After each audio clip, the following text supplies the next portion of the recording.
Olá, hoje a gente vai mergulhar nos dados para entender um cenário que preocupa muita gente: o endividamento recorde das famílias no Brasil e o que isso quer dizer na prática.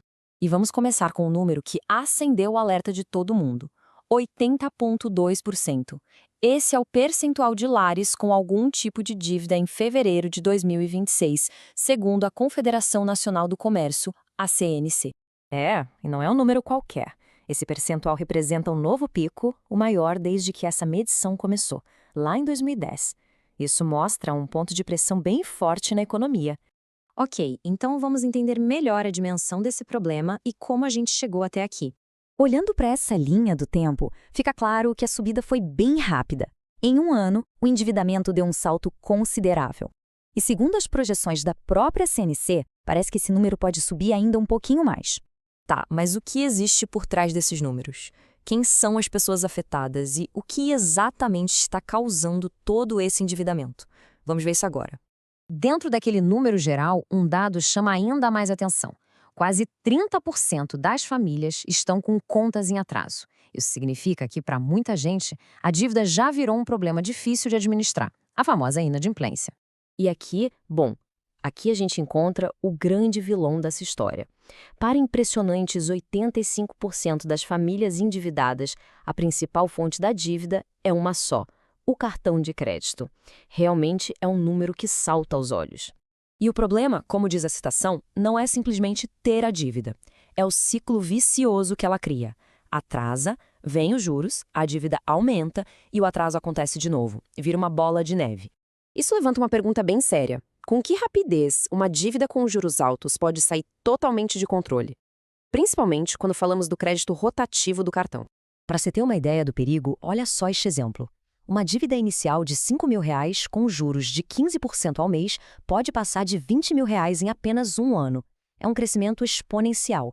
Bom, diante de um problema dessa magnitude, existe um caminho para retomar o controle. E ele começa com um plano bem estruturado, um verdadeiro raio-x da situação. Esse plano de recuperação tem 3 passos iniciais que são cruciais. Primeiro, um diagnóstico honesto, listando todas as dívidas sem exceção. Depois, priorizar o ataque às dívidas mais caras, aquelas com os juros mais altos. E, por fim, partir para a renegociação, buscando condições melhores. Com o diagnóstico e a priorização em mãos, a próxima fase é de ação. É hora de colocar em prática as ferramentas para, de fato, reduzir o peso dessa dívida. E uma das estratégias mais eficientes é a troca inteligente. Sabe aquela dívida caríssima do cartão com juros nas alturas? A ideia é substituí-la por um empréstimo mais barato, com juros bem menores. É como trocar um fardo pesado por um muito mais leve de carregar. E a tecnologia pode ser uma grande aliada aqui. Automatizar pagamentos para evitar multas, usar sistemas de orçamento para saber para onde o dinheiro vai e programar transferências para quitar a dívida. Tudo isso ajuda a manter a disciplina. Certo. E depois de organizar tudo, vem o maior desafio: manter a saúde financeira a longo prazo. Isso exige a construção de novos hábitos e, principalmente, uma nova mentalidade. Uma ferramenta prática para isso é adaptar uma regra de orçamento. A sugestão é dividir a renda assim: 50% para os custos fixos, 20% para pagar as dívidas, outros 20% para despesas essenciais e 10% para o lazer. Sim, o lazer também é importante. E para não desanimar no meio do caminho, o reforço psicológico é fundamental. Acompanhar o progresso, comemorar as pequenas vitórias, tudo isso ajuda a manter o foco e o ritmo até a quitação total. No fim das contas, o que essa análise toda nos mostra é que sair do endividamento não é mágica.